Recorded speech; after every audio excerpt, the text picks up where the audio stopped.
In the silence of dawn, when the medieval town was wrapped in a shroud of fog and the cobblestones glistened with dew, the machinery of punishment stirred long before the first rooster crowed. For the prisoner locked behind the iron bars of a cold, damp cell, morning was not a renewal of life but a rehearsal of agony. The air smelled of mold, stale hay, and rusted metal.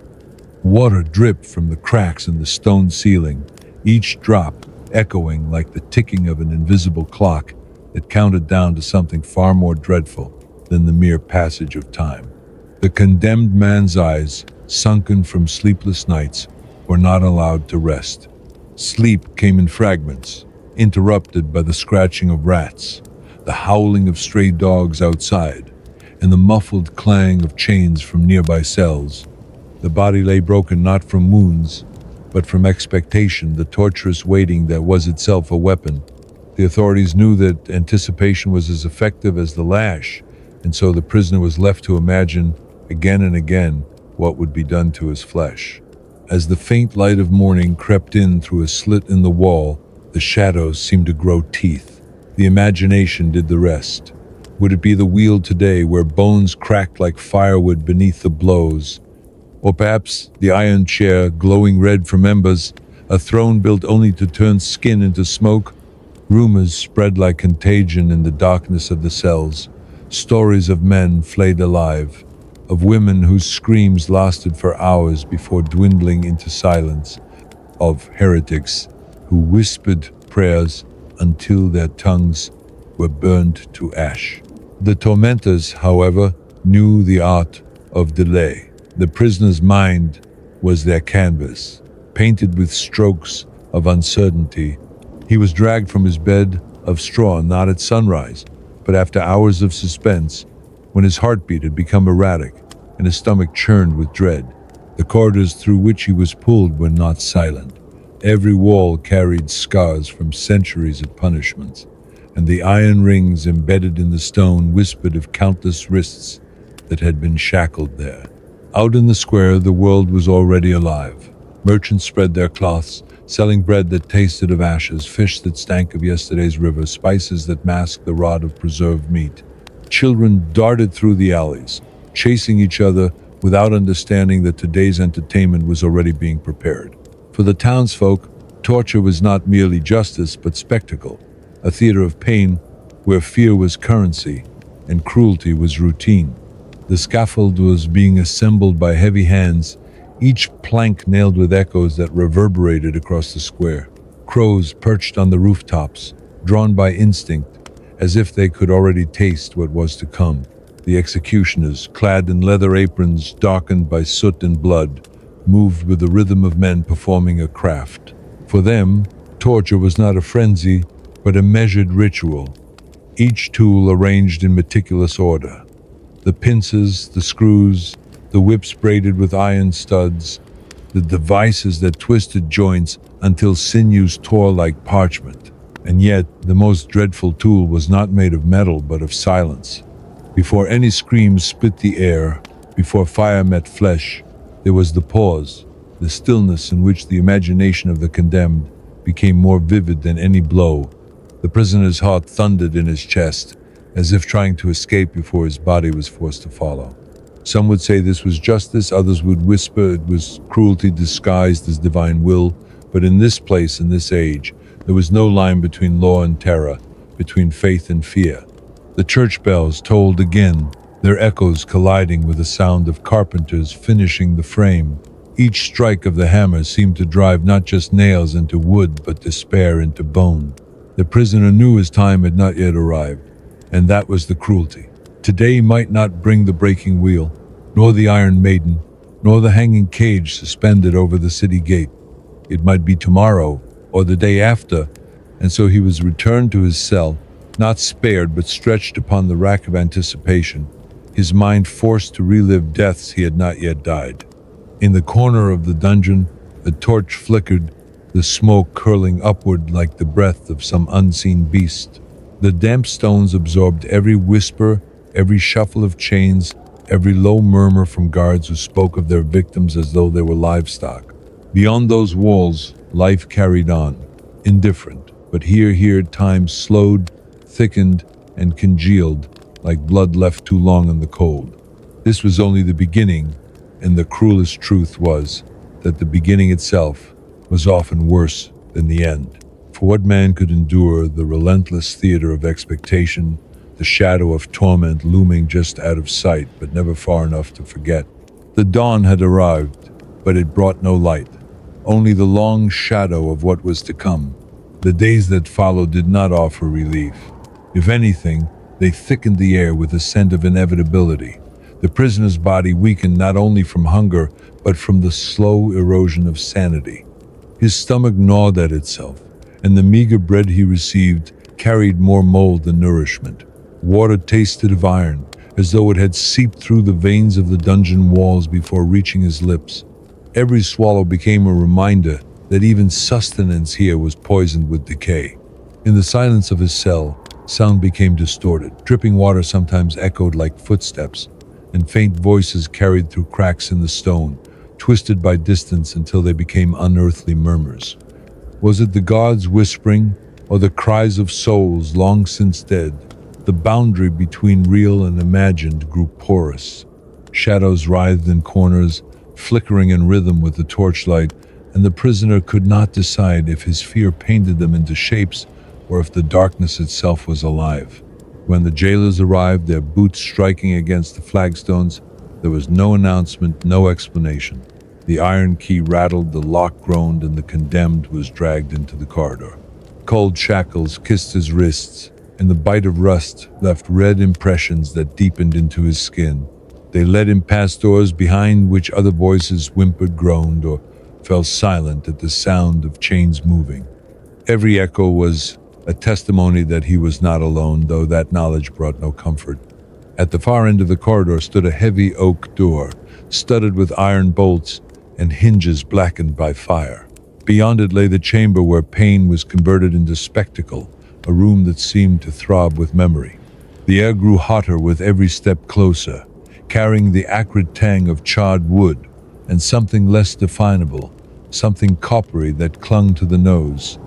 Inside, rows of implements gleamed with malicious patience: iron clamps, serrated knives, devices of tightening screws and stretching frames. Each tool bore the marks of use: scratches etched into steel, stains absorbed into wood. They were not inventions of cruelty alone, but refinements, each iteration perfected by generations who studied suffering as one might study geometry. The prisoner's heart hammered against his ribs, but the tormentors did not yet set hand to him. Instead, they forced him to look. They dragged him to the center of the chamber and bound him to a chair, not to break him that day, but to let his eyes drink in the theater of pain. His gaze wandered unwillingly across the rack where bodies had been stretched until joints tore, across the cauldron once filled with boiling oil, across the iron maiden with its cruel embrace of spikes. He saw grooves worn into the floor where blood had pooled and drained, leaving darker veins across the stone. The silence was calculated. No threats were uttered, no promises made. The guards simply left him there for hours, bound, motionless, breathing the air of dread. His mind supplied the voices that were absent: the screams of the broken, the prayers of the hopeless, the hollow laughter of those who believed themselves righteous. Time elongated into something unmeasurable. The torch smoke curled in the air like an hourglass with no sand, and in that thickening atmosphere, the prisoner's will began to bend. When they finally returned, it was not to inflict, but to remove. They unbound him without a word, dragged him back through the corridor, and cast him into a cell once more. His body remained whole, but his spirit had been carved. He lay on the damp straw, unable to close his eyes without seeing the iron teeth of the maiden, unable to breathe without recalling the metallic stench of rust and blood. Fear was no longer an intruder. It had settled into his bones like marrow. Outside, the town bustled with a rhythm untouched by what brewed in the dungeon. The marketplace thrived, voices of barter and laughter rising into the crisp air. Children played in the streets, chasing hoops and sticks, while mothers bargained for loaves of bread. Yet within the walls of the prison, the air pulsed differently, each heartbeat within those stones heavier than the clamor outside. Here, time was not measured by hours, but by the distance between terror and its consummation. Night returned like a smothering cloak. The rat scratched at the edges of his straw bed, and the wind howled faintly through the gaps in the masonry, as if the walls themselves whispered. In the haze between waking and sleep, he saw visions, wheels turning with bones snapping like dry branches, fires swallowing flesh, chains rattling in rhythm with screams that no ear could truly bear. He awoke trembling, unsure whether the dream had ended or whether he had only stepped deeper into its jaws. This was the second act of torment, not pain of the body but corrosion of the mind. And though the flesh remained unscarred, the soul had already begun to fracture. The third morning arrived without warning, for in the dungeon there was no sun, only the faint suggestion of light seeping through cracks in the stones. Time became an indistinct current, neither day nor night, only the endless drift between dread and exhaustion. The prisoner's body sagged, hollowed by hunger, yet his mind remained awake in unnatural ways, sharpened not by rest, but by terror's blade. Each breath was measured, shallow, careful, as though the very air carried unseen threats. When the guards returned, their approach sounded like a procession of fate. The scrape of their boots, the rasp of keys, the grinding of iron upon iron, all merged into a rhythm that spoke of inevitability. They seized him without ceremony, dragging his weakened frame along the corridor. The air thickened, as though walls closed tighter the deeper they went, and the flicker of torches threw monstrous shapes across the arches. This time the chamber greeted him not with silence, but with sound. Somewhere within the room, chains swung gently, their metallic ringing echoing as if a phantom still writhed against them. The floor was stained darker than he remembered, and the scent of char lingered stronger, almost suffocating. The implements stood ready, arranged in perfect order, like instruments before an orchestra of anguish. The prisoner was forced toward the rack. It loomed larger than memory, a massive frame of wood and iron where bodies were stretched until sinews split and bones surrendered. They bound his wrists and ankles, and with deliberate slowness turned the handles so that the ropes grew taut. The pain did not explode all at once. It crept, subtle at first, tendons tightening like strings pulled too far, muscles straining against their natural design. His chest rose in uneven jerks, not from screams yet, but from the rising knowledge of what was to come. The tormentors did not rush. They tightened a little, paused, then loosened, then tightened again, each adjustment calibrated to maximize fear rather than destruction. The body was not meant to endure endless stretching, and even the suggestion of dislocation was enough to summon visions of bones tearing free from their sockets. Sweat poured from his skin though the chamber was cold, and the ropes groaned as if hungry for the inevitable snap. He held his breath, waiting for the moment of breaking, but it never came. Just as the strain reached the point where flesh trembled and nerves shrieked in anticipation, they released him. His limbs dropped limp, heavy, useless for a moment. They lifted his body, half conscious, and placed him once more upon the cold stone floor. He was not destroyed, not yet, but the uncertainty had deepened. They had shown him the threshold, then pulled him back, leaving him dangling in the space between agony and reprieve. When the guards left, the room still spoke. The chains that had swung continued to move faintly, as though stirred by invisible hands. The fire in the brazier hissed, spitting sparks that flared and died like the heartbeat of something ancient. The shadows writhed against the walls, no longer content to remain still, curling into grotesque forms that his tired mind began to animate. He shut his eyes, but behind the lids, the visions only grew more vivid. Bodies twisting upon wheels, iron spikes piercing flesh, jaws forced open until teeth cracked.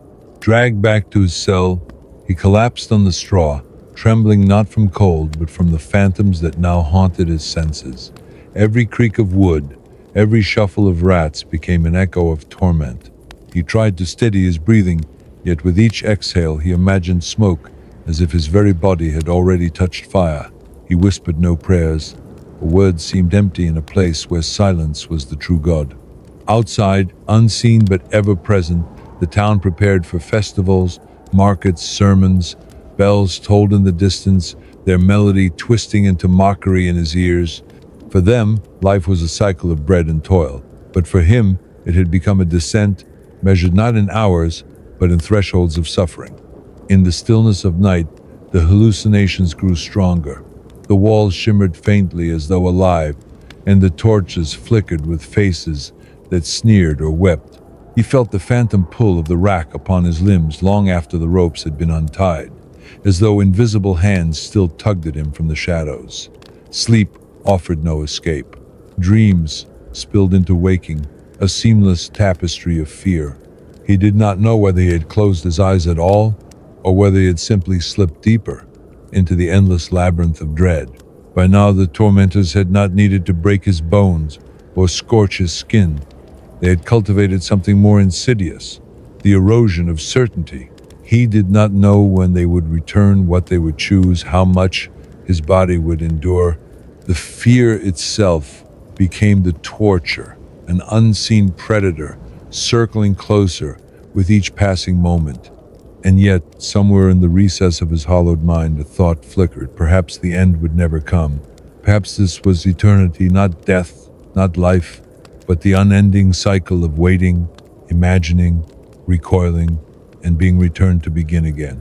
The dungeon swallowed this thought, and the darkness hummed with approval. The following day, or what he believed was a day, for no sun marked the passing hours, began with a silence heavier than any scream. The dungeon itself seemed to withhold its breath. No rats stirred in the corners, no water dripped from the ceiling. It was as though the very stones awaited something unspeakable. The prisoner awoke with his body clenched tight, the muscles already anticipating strain, his mind vibrating like a taut string. When the door groaned open, the light of the torch carved jagged shadows across the walls, and the air carried the metallic sting of heated iron.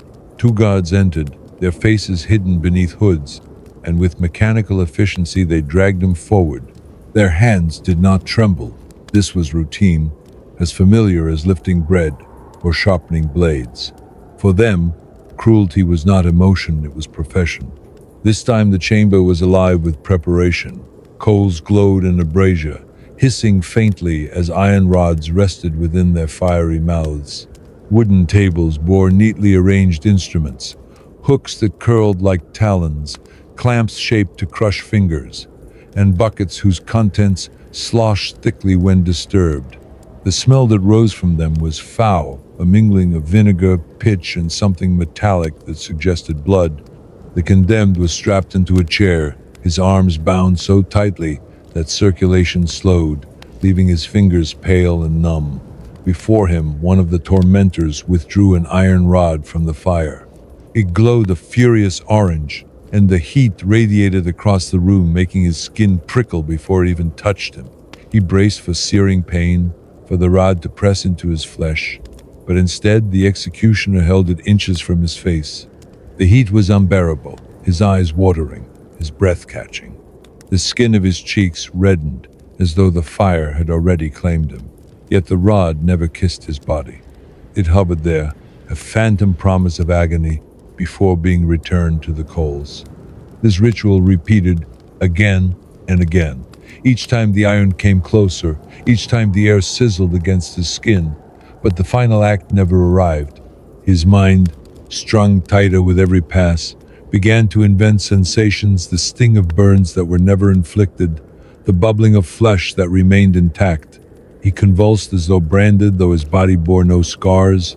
The torment lay in the imagination, in the endless deferral of certainty. After hours, though it might have been minutes, he was released. His body shook violently as though he had endured true scorching. The tormentors exchanged no words, only silent glances, before dragging him back to his stone tomb. There he collapsed, his body intact but his mind unraveling further. Night fell, or would pass for night, in a world without stars. And in the gloom, hallucinations deepened. He saw figures etched in shadow along the walls, men and women twisted in eternal torment, their mouths open in silent screams. He blinked, but they did not vanish. Instead, they shifted, their positions altering each time he looked away, as though his cell was a gallery of restless phantoms. His ears betrayed him too. The faint hiss of coals now echoed in his thoughts, manifesting as whispers that promised suffering to come. Sometimes he thought he heard his own name woven into those murmurs, spoken in voices he could not recognize. The dungeon was no longer a place of stone and straw. It had become an organism, feeding on fear, pulsing with life that should not exist. Sleep arrived in jagged fragments, bringing dreams indistinguishable from waking. He felt phantom burns along his arms, phantom chains pressing into his ankles, phantom rods glowing in the darkness. When he jolted awake, the sensations clung, as real as any wound. There was no escape, not in slumber, not in consciousness. The cycle folded into itself, binding him tighter than shackles ever could. And still outside life continued, the market square filled with voices of trade. Priests preached from pulpits, and laughter drifted through alleys. The world remained oblivious to the slow dissolution of a single man in the belly of the prison. Only the crows seemed to know. They circled above the roof, restless, their cries sharp and eager. It was as though they, too, awaited his end. In the damp silence of his cell, the prisoner understood something that gnawed deeper than pain. His tormentors did not need to destroy his body. They needed only to let his mind carve the wounds itself. His imagination was the rack, the fire, the iron maiden. His own thoughts were the wheel on which he broke. He lay upon the straw, eyes open, staring into the blackness where shapes twisted and whispered. And he knew, with a clarity more terrible than ignorance, that the true torture had only just begun. The cell had grown colder, though no season passed within its walls. The damp air pressed against the prisoner's skin, seeping into his bones until every movement ached. Hunger gnawed more viciously now, twisting his stomach into knots. But worse than hunger was the weight of expectation. Each creak of the corridor beyond could signal the return of the hooded men. He lay awake, eyes fixed on the black void above him, imagining footsteps that never came, hearing the clang of chains when the air was perfectly still. When the door finally did open, the sound was sharper than memory, a tearing of silence that made his chest seize. The guards entered without words, their grip as iron as the shackles they carried. He did not resist. Resistance was meaningless. His body followed like a puppet, dragged along the stones while sparks of pain shot up from his raw ankles. This time the chamber welcomed him with a stench stronger than before. Buckets lined the floor, filled not with water but with remnants too foul to name. Flies gathered in black clusters, buzzing in frenzied patterns above. On a central table lay an object he had only heard of in whispers, the pear of anguish, a device designed to expand once forced into the mouth or other orifices. Its cruel petals gleamed in the torchlight, waiting for the turn of a screw that would pry flesh apart from within. But again the tormentors withheld. They brought the instrument close enough for him to see the grooves and scratches left by earlier victims, close enough to imagine the cracking of teeth, the tearing of soft tissue. His throat tightened, his lips trembled, yet they never placed it inside. Instead, they left it upon the table as though its presence alone was enough to suffocate him. The mind did the rest, conjuring the pressure, the tearing, the unbearable splitting of what should never be forced. Hours blurred. He sat shackled, watching that instrument, unable to look away. The brazier spat sparks, shadows stretched across the walls, and his eyes burned with sleeplessness. By the time they removed him, his jaw ached, though it had never been pried open, his body trembling as though it had suffered wounds that remained invisible. Back in the cell, he collapsed upon the straw, yet the vision of the pair remained fixed behind his eyes. He could not drink without imagining it forced down his throat, could not swallow without tasting blood that was not there. Every mouthful of stale bread felt like shards of iron. He pressed his head against the stone, trying to drive the thoughts away, but they grew only sharper. The line between memory and imagination thinned further. At times, he was certain he had already been broken by the device, that his tongue had been split, that his teeth had shattered. He would touch his mouth in the dark, fingers tracing lips that remained whole, yet the phantom pain lingered. His body betrayed him with tremors, and in his mind he carried injuries that never occurred. Outside, faint bells rang in the distance. They should have marked the hour of prayer, but to him, they sounded like the tolling of judgment. Each chime echoed in his skull, vibrating through bone, as though announcing a death he had not yet been granted. The crows answered with their cries, circling above, impatient witnesses to a punishment still unfolding. Sleep came like drowning. His breath slowed, shallow, uneven. Dreams dragged him into corridors without end, walls lined with hooks and blades, doors that opened only to reveal more prisons. He saw himself multiplied, endless versions shackled and waiting, each suffering in silence, each reflecting back at him with hollow eyes.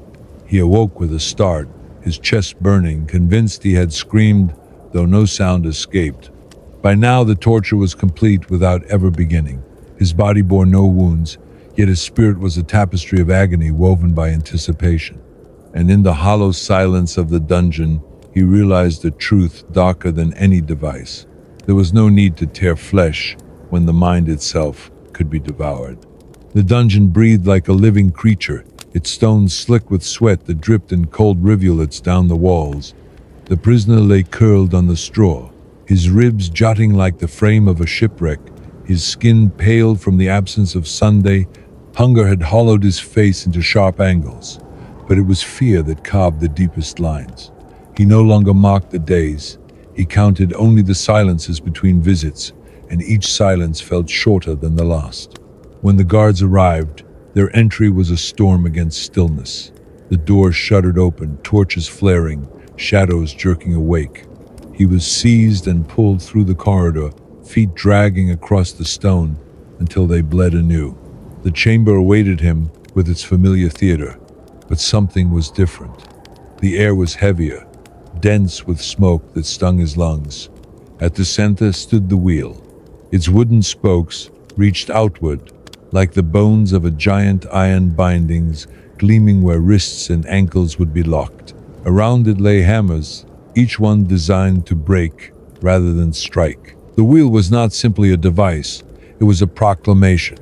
It promised not quick death, but a symphony of cracking joints, bones shattered methodically, limbs bent into shapes that denied humanity.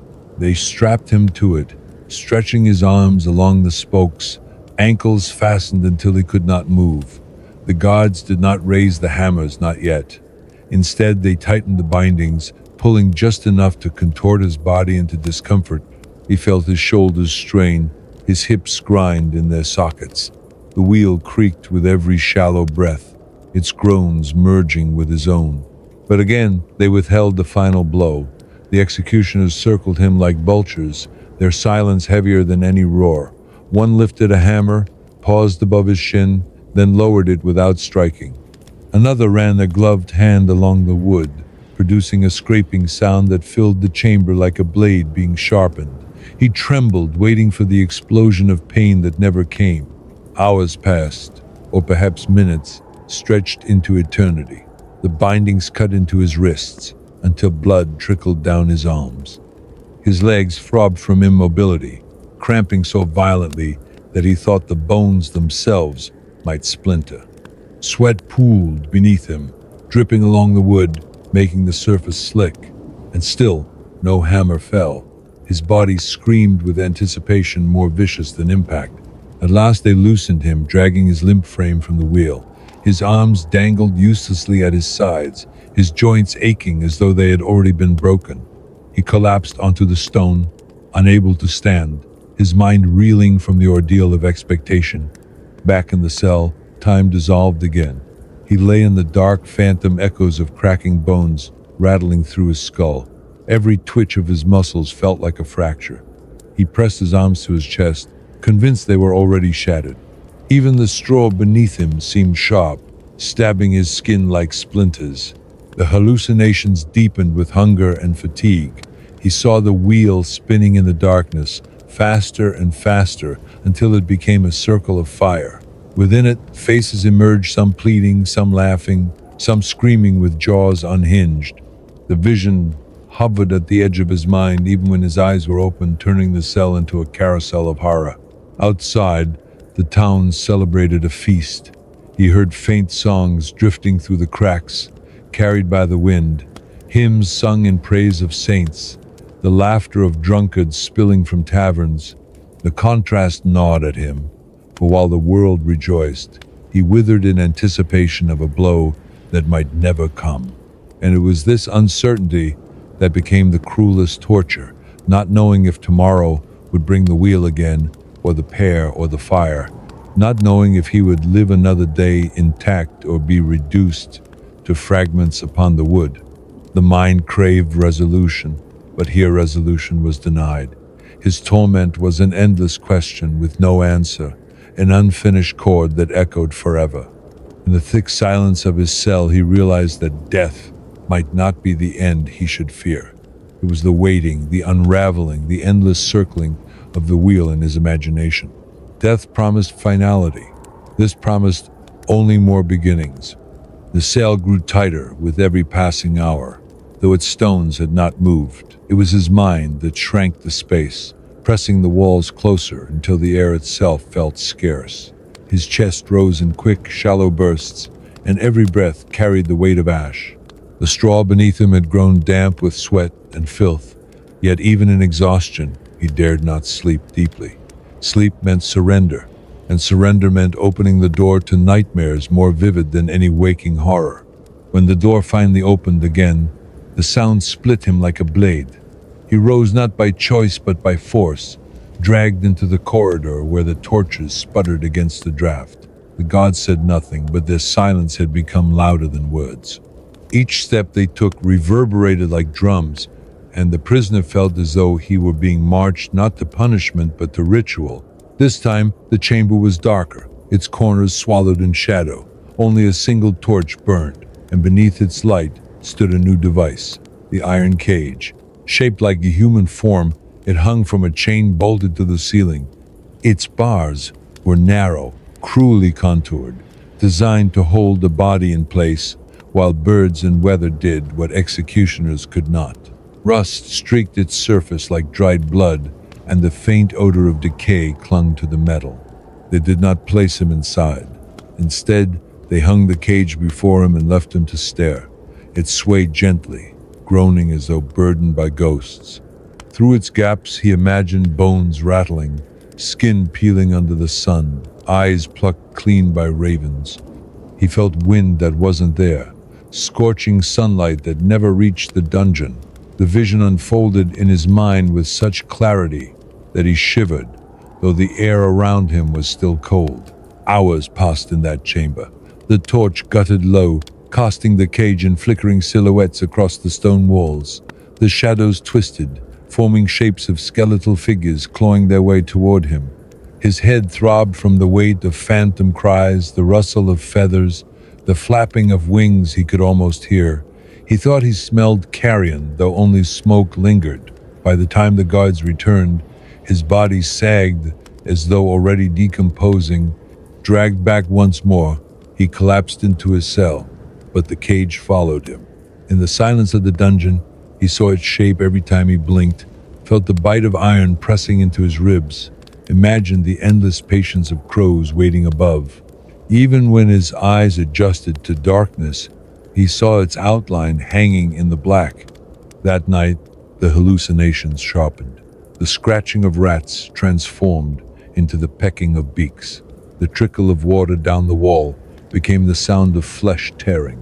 He curled into himself, shivering, whispering without words, a chant without voice.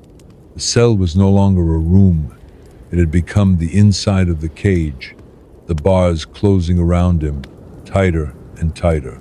Outside, faint echoes of revelry drifted through the walls. Music, laughter, the clink of mugs. The world above celebrated life, while he rehearsed death in endless variations. No one spoke his name, no one remembered his face. He had become a shadow buried beneath stone, a body awaiting a fate that might never arrive. And yet it was that uncertainty that gnawed deepest. The cage was not his death, not yet, but its specter lived inside him. The imagination had carved more wounds than iron ever could, and those wounds bled endlessly, unseen but unhealed. He understood now. Torture was not an act, it was a presence, one that lingered even when the chamber was empty and the devices untouched. As he lay upon the straw, eyes wide in the blackness, he realized that the dungeon itself was the true executioner. The walls pressed closer, the shadows grew thicker, and every silence promised a cruelty greater than the last. The wheel, the rack, the pair, the cage, all were merely instruments. The dungeon was the hand that played them, and he was the only note in its endless, discordant song. The days bled together, stripped of meaning by the absence of sun or moon. Time was no longer a straight line but a circle, turning endlessly within the dungeon's silence. The prisoner's body was wasting, ribs like jagged branches, skin stretched thin as parchment, yet his mind remained alive in ways that hurt more than any wound, alert to every echo, every flicker of torchlight, every silence that might swell into a new nightmare. When the guards came again, their approach seemed slower, deliberate, as though each step was meant to announce inevitability. They dragged him down the corridor, his feet scraping raw against stone. This time, the chamber carried a sharper chill. Chains clinked faintly in the corners, and the smell of oil drifted through the air. At the center stood the strappado, a rope suspended from the ceiling, looped to seize wrists behind the back, designed to wrench shoulders from their sockets when the body was lifted. They bound his arms tightly, rope biting into flesh, then pulled him upward. His body rose, dangling, his chest heaving with the sudden weight upon his joints. At first it was only strain, an unnatural stretch that tore screams from his lungs before the real agony even began. Then, with a sudden jerk, they let him fall only to stop just short of the ground. The shock wrenched his shoulders, ligaments tearing, fire racing down his arms. His breath fractured into gasps, eyes wide, teeth grinding against pain that threatened to split his skull. And then they lowered him, not to release, but to raise him again. The cycle repeated, lift, drop, halt, until his arms no longer felt like his own. They were burning weights dragging at his torso, nerves sparking, bones grating in their sockets. His body shook uncontrollably, sweat pouring, tears mixing with spittle on his chin. But the tormentors knew restraint. They stopped before the shoulders shattered completely, leaving him broken but still whole. They lowered him at last, collapsing into a heap on the stone. The guards said nothing. Their silence was colder than any curse. They dragged him back, leaving behind streaks of blood across the floor where his wrists had been bound too tightly. In his cell, he writhed. His arms hung useless, nerves screaming even in stillness. He tried to move them, but each twitch ignited fire through his shoulders. Every breath reminded him of the rope, the sudden drop, the violent halt. Even when he closed his eyes, the sensation returned, his body reliving the motion again and again. Sleep was impossible. The dungeon replayed the torment in his mind like a cruel echo. Shadows along the walls shifted with his pain. He saw ropes dangling from the ceiling, countless bodies swaying, all distorted copies of himself. They twisted slowly in invisible drafts, their faces hollow, their arms grotesquely elongated. He blinked, but the vision persisted, each phantom body moving in rhythm with his ragged breaths. Outside, faint voices carried through the stone, psalms sung in the chapel above, words of salvation and mercy. Yet the notes fell hollow into the dungeon, perverted echoes of grace. He lay on the straw, unable to lift his arms, unable to rest, listening to hymns that mocked his suffering. For what mercy could exist here, where the body was stretched, broken, and left to rot within its own memories? The tormentors had achieved what they wanted. They had not destroyed him completely, but they had shown him what destruction might feel like. They had cracked open the door of pain, letting him glimpse the void beyond, then pulled him back to suffer the anticipation of its return. He lived now in fragments, each breath a reminder that he was still whole enough to be broken again. And in the silence that followed, he understood a darker truth. Torture was never about death. It was about keeping a man alive long enough for him to wish for it. The dungeon had grown quieter, yet its silence carried the weight of hidden intentions. The prisoner lay crumpled in the straw, his arms barely functioning, shoulders aflame with pain that pulsed like molten iron through bone. He could not lift them above his chest, could hardly shift his body without gasping. Sleep came in shreds, torn apart by spasms, and when his eyes closed, he felt again the sudden drop of the rope, the tearing sensation that reverberated through every nerve. When the gods returned, he did not resist. Resistance was meaningless here, as pointless as shouting into a void. They dragged him down the corridor once more, his legs stumbling beneath him, his wrists clamped tightly in shackles that reopened old wounds. The chamber he entered this time smelled strongly of damp wood and scorched metal. A new device awaited. The wooden horse, its triangular beam rising like the spine of a cruel beast. The design was deceptively simple. A prisoner would be forced to straddle the beam, the narrow edge digging into flesh, sometimes with weights tied to the ankles to intensify the pressure. At first glance, it resembled a tool of punishment more humiliating than lethal, yet those who had endured it often left crippled, their bodies carved with pain that never healed. They stripped him to his tunic and hoisted him onto the beam. The sharp edge pressed upward, splitting his weight in half, cutting deep into muscle. He clenched his jaw until it ached, trying to suppress the groans that escaped anyway. Minutes dragged into hours, and the pressure grew unbearable. His thighs burned, his spine screamed, and the bones of his pelvis felt as though they would split like rotten wood. To worsen the ordeal, the tormentors tied stones to his ankles. The added weight dragged his body downward, amplifying the pain until his vision blurred. Sweat poured from his skin, dripping onto the beam, soaking into the grain. His breaths came ragged, each exhale a tremor of defeat. Yet they never pushed him to collapse fully. They left him there, dangling between humiliation and agony, long enough for the experience to carve itself into memory. When at last they lifted him down, his legs buckled beneath him. He crumpled onto the stone floor, unable to walk, his muscles trembling uncontrollably. The gods dragged him back to the cell, leaving him sprawled on the straw, where he lay groaning, unable to close his legs without searing pain. That night, hallucinations wrapped tighter around his mind. He saw the wooden horse in the shadows, glowing faintly as if lit from within. He heard the creak of its beam even when the cell was silent, felt the pressure of it still lodged in his bones. The straw beneath him became sharp, cutting into him as though he was still mounted upon the device. He shifted to escape, but every position carried its own phantom torment. Outside, the faint sound of revelry returned, drunken voices singing crude songs, laughter spilling from taverns. To those above, night was a time of release, of forgetting hardship. To him, it was another descent into illusions too vivid to distinguish from reality. He pressed his forehead to the cold wall, trying to ground himself, but the stone only whispered back. It told him of others who had leaned there before him, who had wept, who had prayed, who had died. The realization settled deeper. His torment was no longer bound to chambers or devices. It followed him everywhere, into dreams, into waking, into the very marrow of his bones.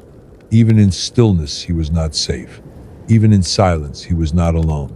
The dungeon lived within him now, its cruelty etched into every thought. And yet, worse than the pain was the knowledge that this was not the end. He had not yet seen the full orchestra of tools. There were more waiting, each with its own promise, each with its own shadow to carve into his mind. The anticipation of the unknown tightened around him like a second set of chains. As he lay trembling in the dark, he realized that hope itself had been twisted into torment. Hope no longer meant freedom. It meant waiting for the day when the agony might finally finish what it had begun. The dungeon no longer felt like a place beneath the earth, but like a dream that had swallowed reality whole. The prisoner could not recall the last time he had seen the sky. His body, emaciated and trembling, seemed foreign to him, fingers like twigs, legs shrunken to brittle branches. Yet what frightened him most was not the ruin of his flesh, but the erosion of his thoughts. Memory blurred. He could not remember his own name with certainty. He knew only the pain of the present and the shadows of what might come. When the guards arrived, he barely stirred. They lifted him like a sack, dragging him across the stones, his heels scraping trails of red. The chamber waited again, and this time its centerpiece was a brazier filled with glowing embers. Above it hung a cage of iron bars, small enough to fit snugly over the head. At its rear was a compartment, wide enough for a rat. They forced him to his knees, strapped the device around his skull, and slid a writhing creature inside. The rat, frantic, clawed against the bars, its whiskers twitching, its tail lashing. Then the brazier was brought close, heat radiating against the metal, turning the cage into an oven. Panic surged through the animal. Trapped and desperate, it clawed forward, seeking escape. There was only one path through flesh. The prisoner screamed, thrashing against his bonds as claws scraped his skin. He felt the heat sear his scalp, smelled the acrid stench of burning hair. The rat's frantic scrabbling tore lines across his cheek, its teeth grazing as it searched for an exit. The agony was not yet fatal, but it was unbearable panic layered upon pain, horror upon humiliation. The tormentors watched with measured detachment, their eyes reflecting the flames, and just when he believed the creature would burrow into his face, the brazier was withdrawn. The rat stilled, panting in the heat before being yanked free and tossed aside. The cage was removed, and the prisoner collapsed forward, face streaked with blood and burns. His body shook violently, but his spirit was shaken more. For the first time, he had tasted torment that left undeniable marks. He was no longer whole, no longer untouched. Dragged back to the cell, he fell into darkness. His face throbbed with fire, each nerve raw, each wound burning even in the cold air. When he touched his skin, his fingers came away wet, smeared with blood. Yet worse than pain was the phantom memory, the scratching of claws, the gnawing of teeth, the stench of scorched hair. He heard it still, even in silence, as though the rat remained lodged inside him. That night, hallucinations consumed him. He saw rats crawling from the cracks in the walls, hundreds of them, eyes glowing red in the dark. They swarmed across his straw, up his legs, into his wounds. He clawed at himself, trying to tear them free, but found only flesh beneath his nails. He pressed his back against the wall, whispering without words, rocking in rhythm with terrors unseen. Outside, faint music rose again, festive tunes from a world oblivious. To those above, this night was filled with wine and song. To him, it was an abyss into which he fell endlessly, teeth and claws tearing at his sanity. He realized, trembling, that the dungeon no longer needed to touch him to break him. The torment had seeped into his dreams, into his senses, into his very identity. He was no longer a man awaiting punishment. He was punishment itself, carried within. And in that moment he knew with dreadful clarity, the next device would not merely wound his flesh, it would erase whatever fragments of self remained. The prisoner no longer woke with awareness of time. He drifted in and out of consciousness, carried not by sleep but by exhaustion. His face burned with every breath, and his shoulders ached from their unnatural tearing. The straw clung to his wounds, scratching against raw flesh. 1,000 small irritations layered upon the great storm of pain. Yet still he lived, and still he was summoned. When the gods came again, their steps were heavy, deliberate. They dragged him not with haste, but with ritual, as though each pull of the chain was meant to carve dread deeper. His feet left streaks upon the stones, his body limp, yet his eyes wide, for he knew that terror was waiting. The chamber smelled of iron and wet earth. At its center stood a vertical frame of wood, studded with iron clasps and leather straps. It resembled a cross, but with no salvation attached. This was the rack's cruelest sibling. The stretching frame, designed not simply to pull but to twist, tearing muscles into spirals of agony. They bound him upright, his arms pulled above, ankles locked below. Then, with methodical care, they turned the wheels at his sides. Slowly his body tightened, sinews straining, muscles screaming as they were drawn taut. He felt his ribs shift, his joints grind, his breath fracture into gasps. His eyes bulged, and sweat poured down his temples. But the tormentors were patient. They did not pull far enough to destroy. They adjusted, paused, loosened, then tightened again, over and over, each movement small, cruelly precise. His body became a canvas stretched on a frame, every nerve a brush stroke of fire. His screams echoed against the walls, raw and guttural, yet the chamber swallowed them as though it had heard countless more. At times they halted, leaving him hanging in unbearable tension. His limbs shook, blood struggling to flow, the edges of his vision darkening. He thought he might faint, but cold water was thrown upon him to wrench him back into awareness.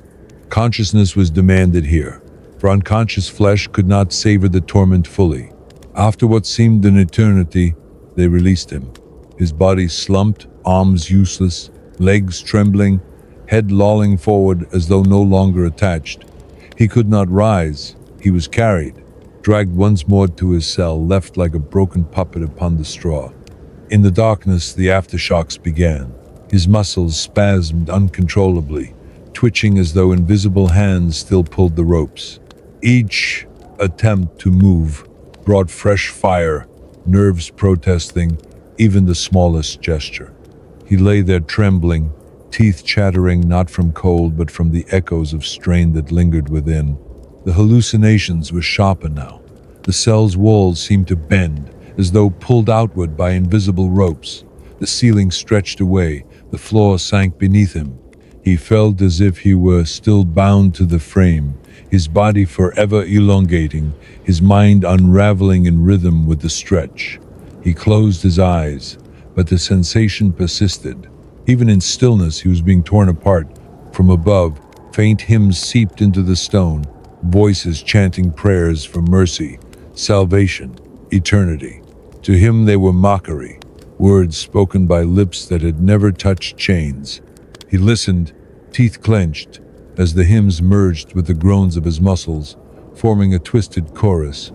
By the time silence returned, he no longer knew if his body was intact. He felt longer, thinner, as though pieces of himself had been permanently lost. The dungeon had carved its geometry into him, reshaping not only his form but his sense of being. And as sleep finally dragged him under, he dreamed not of escape, but of ropes tightening forever, stretching him until he vanished into threads. The prisoner awoke to the gnawing ache of his body, every joint stiff, every muscle trembling with memories of the frame. His skin clung to his bones as though it sought to retreat inward, away from the world that tormented it. His breath came shallow, uneven, his chest rattling with each exhale.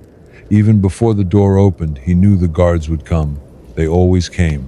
Anticipation itself had become a clock, more precise than the tolling bells he faintly heard above. When they entered, he did not cry out. He had no voice left to waste. They shackled his wrists and dragged him down the corridor once again, his bare feet scraping against the stone, leaving faint trails that quickly darkened into stains. The chamber this time was colder, as if it lay deeper beneath the earth. The torches sputtered in the damp air, casting long shadows that shifted like serpents along the walls. At the center of the room stood a tall iron pillar, its surface blackened from years of use. Chains hung from hooks embedded into it, and beside it lay whips braided with iron studs, each tip designed to tear flesh as much as strike it. This was no device of subtlety. It was direct, brutal, immediate. They bound him against the pillar, chest pressed to cold iron, wrists shackled high above his head. His back lay bare, stretched taut, a canvas awaiting its artist. The first strike landed with a crack that reverberated through the chamber. The iron-studded whip tore through skin, leaving a line of fire across his back. His body convulsed, a ragged cry torn from his throat. Again the whip descended. Then again. Each strike layered upon the last, cutting deeper, opening wounds that wept red. His vision blurred, his ears rang with the rhythm of impact. The chamber filled with the sound of flesh breaking, of chains rattling as he convulsed against his bonds. Pain eclipsed thought. He was no longer a man but an object upon which agony was written. Yet even here, they did not grant him the release of collapse. Each time his body sagged, water was flung upon him, reviving his awareness so the torment could continue. His back became a lattice of welts and lacerations, blood trickling down to soak his legs.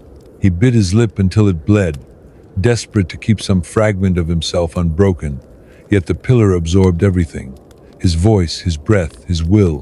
When at last the whip ceased, silence rang louder than the blows. He sagged against the iron, his head lolling forward, chest heaving. His body felt foreign, no longer his own, a vessel emptied of strength. They unshackled him and let him collapse, dragging him back like refuse, tossing him into the darkness of his cell. There he lay, shuddering. Each breath sent fresh pain searing across his back. The straw stuck to his wounds, scratching against raw flesh. He tried to move, but every twitch opened another line of fire. Sleep was impossible. Pain kept him tethered to waking. Yet hallucinations came regardless. He saw the whip still hanging in the air, suspended, swaying, dripping endlessly, though no one held them. He heard the crack again and again, echoing in the silence until it became the only sound. Above, bells tolled, solemn and steady. To the town they marked prayer, perhaps even joy. To him, they marked only the rhythm of strikes, each chime a reminder of the whip's descent. He clenched his fists, nails biting into his palms as though anchoring himself against the flood of memory. And in that long night, he understood something darker than before. Wounds could heal, but the memory of pain could not. It lingered in muscle, in nerve, in thought. Even if the scars closed, the lash would strike forever within him. The cell stank of blood and rot. His back, torn by the lash, clung to the damp straw, as if the dungeon itself sought to fuse with his wounds. Each breath was a razor dragged across his chest, each movement a reopening of flesh. He could not find a position that spared him. Pain was everywhere, woven into every nerve. Yet exhaustion pressed down heavier than agony, dragging his eyelids closed even as torment lurked behind them. When the guards came, he did not resist. Resistance had become meaningless, rebellion a memory belonging to someone he no longer recognized. They lifted him like a sack of broken bones, dragging him through corridors where torchlight shimmered against damp walls. The air was thicker this time, heavy with smoke and something sharper, the metallic tang of melted iron. In the chamber, the saucer waited. A cauldron stood over, glowing embers, its contents bubbling faintly. Beside it lay a set of iron tongs, their jaws blackened and scarred from years of use. Buckets of water sat nearby, though not for mercy, they were to prolong the ritual, cooling flesh, only to burn it again. The prisoner was chained to a wooden bench, wrists locked above his head, ankles spread and bound. He could see the cauldron from where he lay, steam curling upward like the breath of some monstrous beast. The guards moved slowly, deliberately, dipping the tongs into the liquid, withdrawing them dripping with heat. They did not touch him at first. They let him watch, let him hear the hiss as droplets fell upon the stone floor, each one a warning of what would come. Then the first touch came.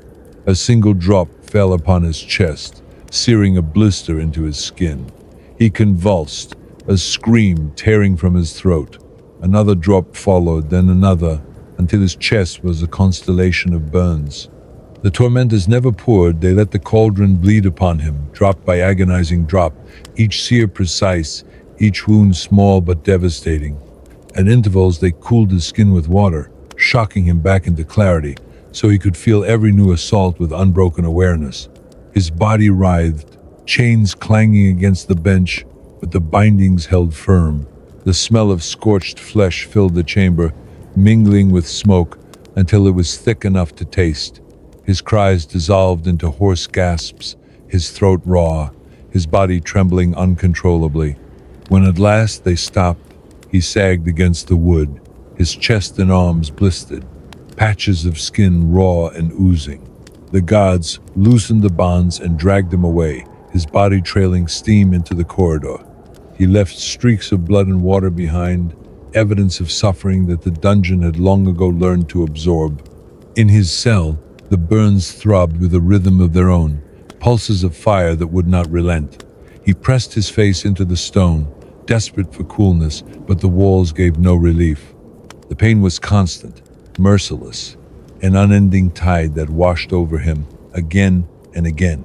He could not sleep. Each attempt was broken by jolts of phantom drops falling upon his skin. Even in silence, he heard the hiss of water meeting flesh. Hallucinations swarmed him. He saw steam rising from his own body, curling upward into faces of smoke. They leered and whispered, forming mouths that mocked him, eyes that glowed with fire.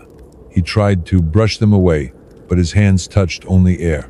Still the visions lingered, filling the cell with specters made of heat and memory. Above, bells rang faintly, but now they sounded distant, distorted, as though heard from beneath water, their tones warped, stretching into cries that echoed his own. He no longer knew if the bells truly told, or if his mind had invented them, fusing reality with torment. And in that blur of pain and madness, he understood a truth more haunting than all before. The dungeon no longer needed devices. It had planted them inside him. Every drop of heat, every lash of iron, every twist of rope now lived within his mind, ready to repeat without chains, without guards. The tormentors had left the chamber, but their work would continue forever in the theater of his thoughts. The prisoner no longer mocked the passing of days, for time had dissolved into one continuous shroud of torment. His body was little more than a vessel of wounds, burns blistering across his chest, welts striping his back, shoulders sagging from dislocation. Hunger gnawed at him constantly, but it was a hollow, secondary ache compared to the fire that lived in his nerves. He lay curled on the straw, trembling, his breath shallow, every heartbeat a reminder of his fragility. When the guards came again, he no longer resisted. Resistance was not defiance, it was wasted motion, an expenditure of strength that no longer existed. They dragged him from the cell, his feet scraping the stone until his toes bled.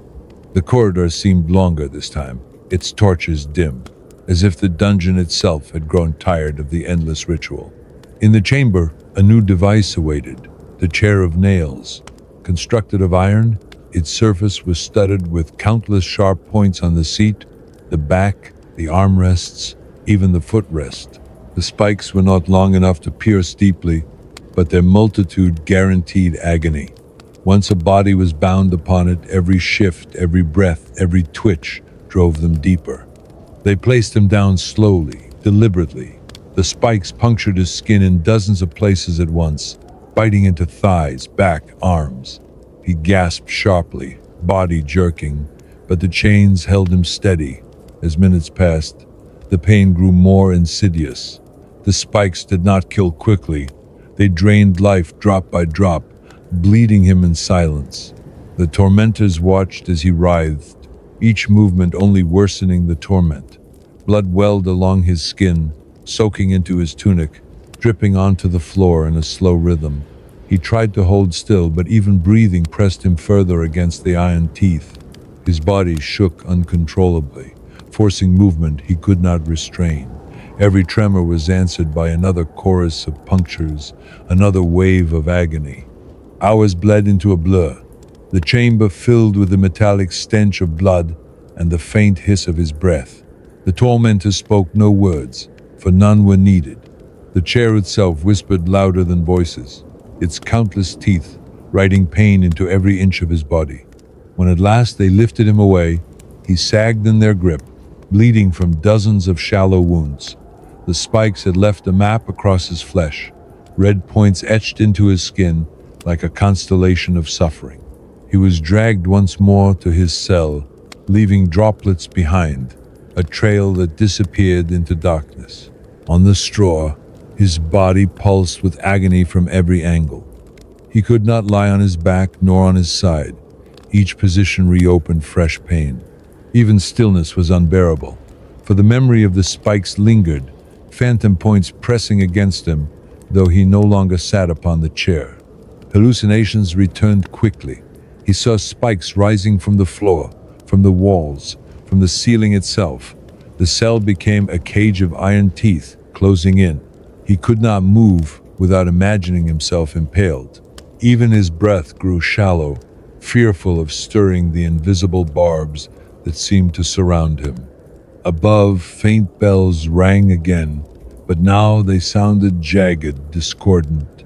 They were no longer calls to prayer, but shrieks of iron.